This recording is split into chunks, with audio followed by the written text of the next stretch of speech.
Alright, so let's go over the seasonings. Of course, salt and pepper, onion and garlic powder, onion powder, garlic powder, ground coriander, ground basil or dried basil, basil, oregano, paprika, rosemary, thyme, parsley. Each of these that I just named, about a spoonful of each. A dash of cayenne and a dash of annatto.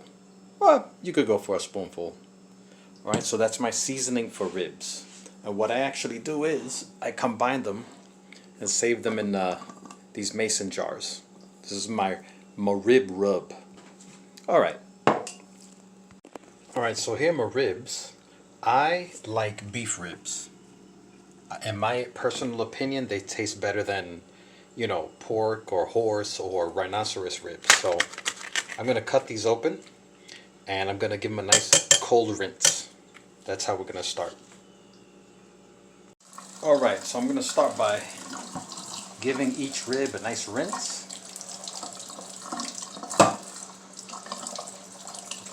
And of course, I'm not going to have you watch me rinse each one. So I'm going to accelerate time. Alright, now I'm going to dry each one off with a paper towel, pat it dry, and put it in a container. I have this here Tupperware.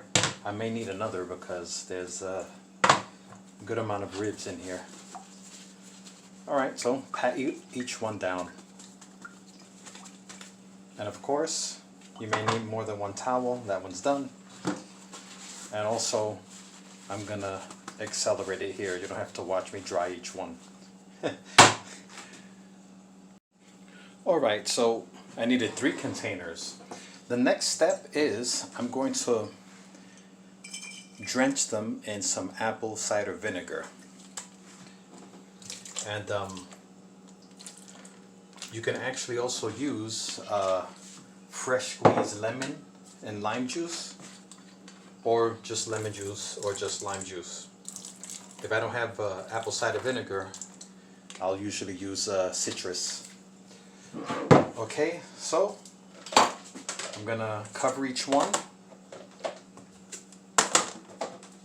I'm gonna give them a shake and put them all in the fridge for about a good at least 15-20 minutes. I mean, it's optimal if you put this, you know, you do this overnight. It'll get it nice and tender, but this will be tender enough. Alright, so wash them down with the apple cider vinegar, put them in the fridge 15-20 minutes, and in the meantime you could prepare your side dishes. Alright, just one more thing. I'm gonna flip them over so that the meat side hits the vinegar there. Alright, now I'm gonna put them in the fridge. Alright, so let's go over the seasonings that I use for ribs. So of course you're gonna need some salt and black pepper. You're also gonna need some paprika, ground coriander, rosemary, thyme, onion powder and garlic powder. They're like brother and sister. You should use some basil, oregano, parsley, and each of these that I just showed you, you should have about a spoonful of them. You know, again, some people may want it more salty, less salty. That's up to you. You're also going to add a dash of cayenne, depending on, you know, how you feel about cayenne.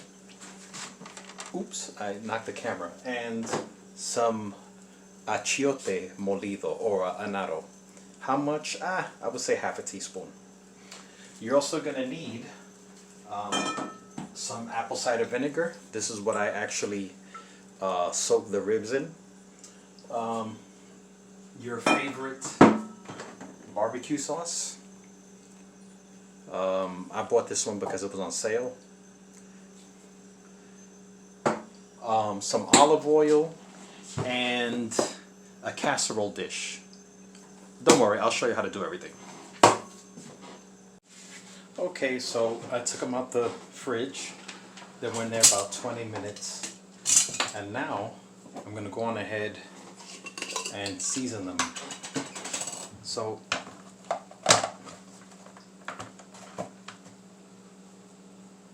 we're going to pour some of that on. And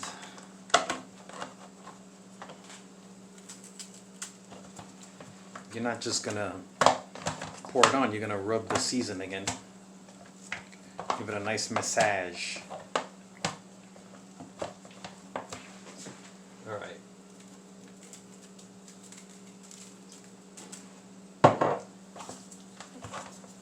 Alright, so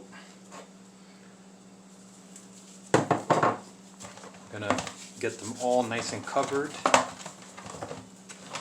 And what you're going to do is, yes, you're going to put it back in the fridge for another 15 minutes. That's why it's good if you have the time the night before. You can do the apple cider vinegar wash or soak, and then season them the next day, or you can do both the night before, and then you can get them ready for to cook the next day. All right, they're gonna go back in the fridge. All right, 15 minutes. Oh, by the way, you're gonna cover it. Then give it a shake. Now I'm gonna put it in the fridge. All right, so now we're ready to cook. I'm gonna get my stove on, my oven, to 350. Yep, 350. And we're gonna take, this is a nice casserole pan. I lined it with aluminum foil. That just makes the cleanup a little easier. The dull side of aluminum foil is the non-stick side.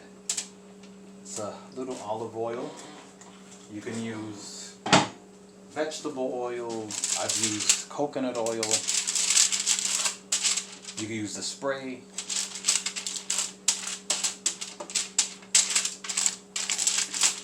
We're just gonna make sure the bottom and sides are coated.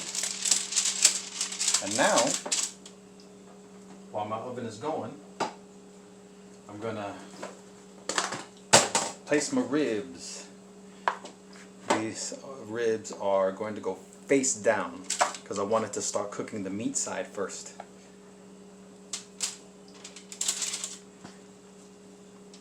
Alright, let me figure out this arrangement and I will be back. Alright, I fit them in as best as I can. I mean, truthfully, I don't want them touching too much so that steam doesn't develop between them, but something I also had in mind is that the meat of it actually contracts a little bit. So, but anyway, I'm going to take that liquid that's left over from when we were soaking them and seasoning them. I'm going to pour it right in.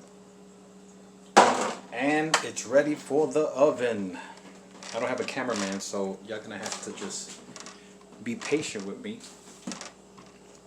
And pardon the weird angle.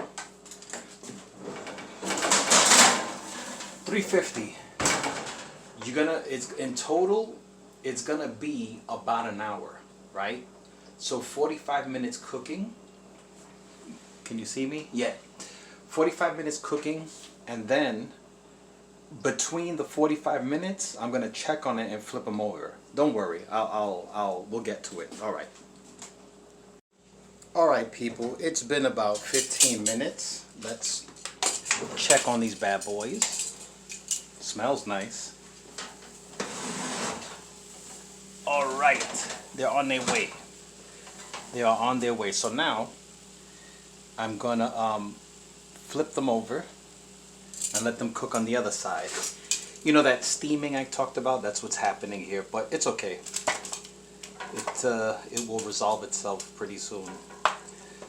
Alright, so again, this is going to be about an hour, but first 15 minutes, or after the first 15 minutes, you're going to flip them around and then check back on them in another 15 minutes. Alright.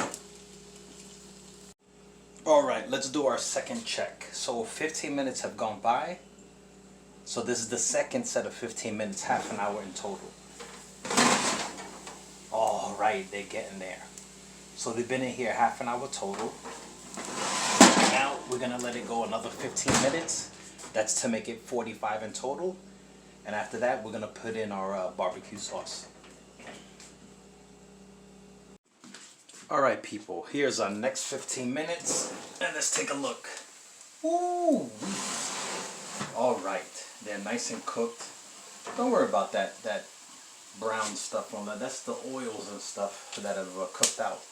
So now I'm going to take my barbecue sauce and I'm going to generously put onto each.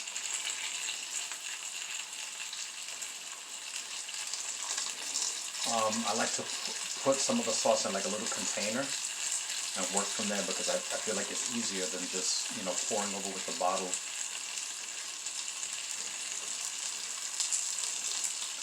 And what we're going to do is, you're going to see how beautiful these come out. You're going to see how lovely. You can also leave some sauce out in another container to use to like dip the ribs in, or if you want more sauce, whatever. Whatever you want, baby. Oh, this one I actually left on the wrong side. It's a little one. Hello, little one. Alright. So, let's be generous. Be generous with the sauce. So now, in total, what, 45 minutes have passed, right? So now, the sauce is on there. We're going to let it go another, at least 10, but maybe 15 minutes. At 10, I'm going to take a look at it. Alright. Alright. Let us take them out the oven. The last 15 have passed. Should have shut it off before I opened it. Ooh-wee! Alright. They look so good. What I'm going to do is, I'm going to remove them from this casserole dish so you can see how pretty they look. Look at these ribs. Look at how beautiful they came out. So now what I can do is, if you feel like, if you're going to present them like this, you can put some, like a little bit of dry parsley over them or some other herb, which to me makes no sense because you're going to take them and dip them and rip into them, right? And you can also, you know, if you have any extra barbecue sauce, you know, just maybe drizzle it over. Or maybe drizzle it first and then put the parsley. I don't know, it's all up to you. But I'm going to show you what I'm going to complement this with. I'm going to serve myself. Be back. Alright, so here it is, people. This is my meal for tonight. This is my 3-cheese mashed potato. I actually made it a little differently this time. I usually make a vegetable medley. Broccoli's the main this time. And my ribs. So this is going to be so delicious. I'm going to start off with 4 and probably eat another 4. These don't need gravy. I got my hot sauce. I got extra barbecue sauce. What am I missing? Oh, I got to make myself a drink. Anyway, I'll do that in private. Alright, so these are my ribs. Follow that recipe and you will not be sorry.